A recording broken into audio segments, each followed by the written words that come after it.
Shalom. Today is day 5 of week 38 in the Bible Year Live Tanakh Project, and today we're reading 2nd Chronicles chapters 2 to 5 from the New Living Translation. Let's dive into today's reading. 2nd Chronicles chapter 2, Preparations for Building the Temple. Solomon decided to build a temple to honor the name of the Lord and also a royal palace for himself. He enlisted a force of 70,000 laborers, 80,000 men to quarry stone in the hill country, and 3,600 foremen. Solomon also sent this message to King Hiram at Tyre. Send me cedar logs as you did for my father, David, when he was building his palace. I'm about to build a temple to honor the name of the Lord my God. It will be a place set apart to burn fragrant incense before him, to display the special sacrificial bread, and to sacrifice burnt offerings each morning and evening, on the Sabbaths, at new moon celebrations, and at the other appointed festivals of the Lord our God. He has commanded Israel to do these things forever. This must be a magnificent temple because our God is greater than all other gods. But who can really build him a worthy home? Not even the highest heavens can contain him. So, who am I to consider building a temple for him except as a place to burn sacrifice to him? So send me a master craftsman who can work with gold, silver, bronze, and iron, as well as with purple, scarlet, and blue cloth. He must be a skilled engraver who can work with the craftsmen of Judah and Jerusalem, who were selected by my father David. Also, send me cedar, cypress, and red sandalwood logs from Lebanon, for I know that your men are without equal at cutting timber in Lebanon. I will send my men to help them. An immense amount of timber will be needed, for the temple I am going to build will be very large and magnificent. In payment for your woodcutters, I will send 100,000 bushels of crushed wheat, 100,000 bushels of barley, 110,000 gallons of wine, and 110,000 gallons of olive oil. King Hiram sent this letter of reply to Solomon. It is because the Lord loves his people that he has made you their king. Praise the Lord, the God of Israel, who made the heavens and the earth. He has given King David a wise son, gifted with skill and understanding, who will build a temple for the Lord and a royal palace for himself. I'm sending you a master craftsman named Huram Abi, who is extremely talented.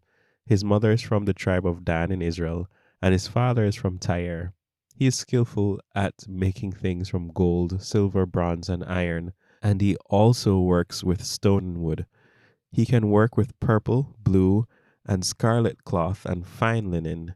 He is also an engraver and can follow any design given to him. He'll work with your craftsmen and those appointed by my lord David, your father. Send along the wheat, barley, olive oil, and wine that my lord has mentioned. We will cut whatever timber you need from the Lebanon mountains and will float the logs in rafts down the coast of the Mediterranean Sea to Joppa. From there, you can transport the logs to Jerusalem.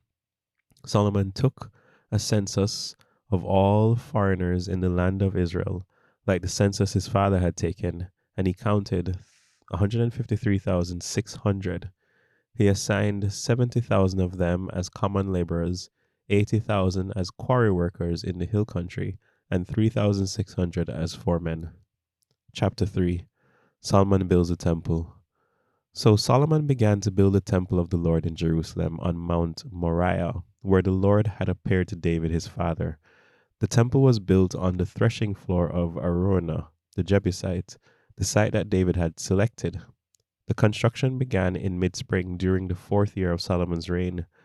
These are the dimensions Solomon used for the foundation of the temple of God, using the old standard of measurement. It was 90 feet long and 30 feet wide. The entry room at the front of the temple was 30 feet wide, running across the entire width of the temple, and 30 feet high. He overlaid the inside with pure gold. He paneled the main room of the temple with cypress wood, overlaid it with fine gold, and decorated it with carvings of palm trees and chains. He decorated the walls of the temple with beautiful jewels and with gold from the land of Parvaim. He overlaid the beams, thresholds, walls, and doors throughout the temple with gold, and he carved figures of cherubim on the walls. He made the most holy place 30 feet wide, corresponding to the width of the temple, and 30 feet deep. He overlaid its interior with 23 tons of fine gold. The gold nails that were used weighed 20 ounces each. He also overlaid the walls of the upper rooms with gold. He made 2 figures shaped like cherubim, overlaid them with gold, and placed them in the most holy place. The total wingspan of the 2 cherubim standing side by side was 30 feet. One wing of the first figure was 7.5 feet long, and it touched the temple wall. The other wing, also 7.5 feet long, touched one of the wings of the second figure. In the same way, the second figure had one wing 7.5 feet long that touched the opposite wall. The other wing, also 7.5 feet long, touched the wing of the first figure. So the wingspan of the 2 cherubim side by side was 30 feet. They stood on their feet and faced out toward the main room of the temple. Across the entrance of the most holy place, he hung a curtain made of fine linen, decorated with blue, purple, and scarlet thread and embroidered with figures of cherubim. For the front of the temple, he made 2 pillars that were 27 feet tall, each topped by a capital extending upward another 7.5 feet. He made a network of interwoven chains and used them to decorate the tops of the pillars. He also made 100 decorative pomegranates and attached them to the chains. Then he set up the 2 pillars at the entrance of the temple, one to the south of the entrance and the other to the north. He named the one on the south Jachin and the one on the north Boaz. Chapter 4. Furnishings for the temple. Solomon also made a bronze altar 30 feet long, 30 feet wide, and 15 feet high. Then he cast a great round basin, 15 feet across from rim to rim, called the sea. It was 7.5 feet deep and about 45 feet in circumference. It was encircled just below its rim by 2 rows of figures that resembled oxen. There were about 6 oxen per foot, all the way around, and they were cast as part of the basin. The sea was placed on a base of 12 bronze oxen, all facing outward. 3 faced north, 3 faced west, 3 faced south, and 3 faced east, and the sea rested on them. The walls of the sea were about 3 inches thick, and its rim flared out like a cup and resembled a water lily blossom. It could hold about 16,500 gallons of water. He also made 10 smaller basins for washing the utensils for the burnt offerings. He set 5 on the south side and 5 on the north, but the priests washed themselves in the sea. He then cast 10 gold lampstands according to the specifications that had been given, and he put them in the temple. 5 were placed against the south wall, and 5 were placed against the north wall. He also built 10 tables and placed them in the temple, 5 along the south wall and 5 along the north wall. Then he molded 100 gold basins. He then built a courtyard for the priests and also the large outer courtyard. He made doors for the courtyard entrances and overlaid them with bronze. The great bronze basin called the sea was placed near the southeast corner of the temple. Huram-Abi also made the necessary wash basins, shovels, and bowls. So at last, Huram-Abi completed everything King Solomon had assigned him to make for the temple of God. The 2 pillars, the two bowl-shaped capitals on top of the pillars, the 2 networks of interwoven chains that decorated the capitals, the 400 pomegranates that hung from the chains on the capitals, 2 rows of pomegranates for each of the chain networks that decorated the capitals on top of the pillars, the water carts holding the basins, the sea, and the 12 oxen under it, the ash buckets, the shovels, the meat hooks, and all the related articles. Huram-Abi made all these things of burnished bronze for the temple of the Lord, just as King Solomon had directed. The king had them cast in clay molds in the Jordan Valley between Sukkot and Zarethan. Solomon used such great quantities of bronze that its weight could not be determined. Solomon also made all the furnishings of the temple of God, the gold altar, the tables of the bread of the presence, the lampstand, and their lamps of solid gold, to burn in front of the most holy place as prescribed, the flower decorations, lamp and tongs, all the purest gold, The lamp snuffers, bowls, ladles, and incense burners, all of solid gold. The doors for the entrances to the most holy place, and the main room of the temple overlaid with gold. Chapter 5. So Solomon finished all his work on the temple of the Lord. Then he brought all the gifts his father David had dedicated, the silver, the gold, and the various articles, and he stored them in the treasuries of the temple of God. The ark brought to the temple.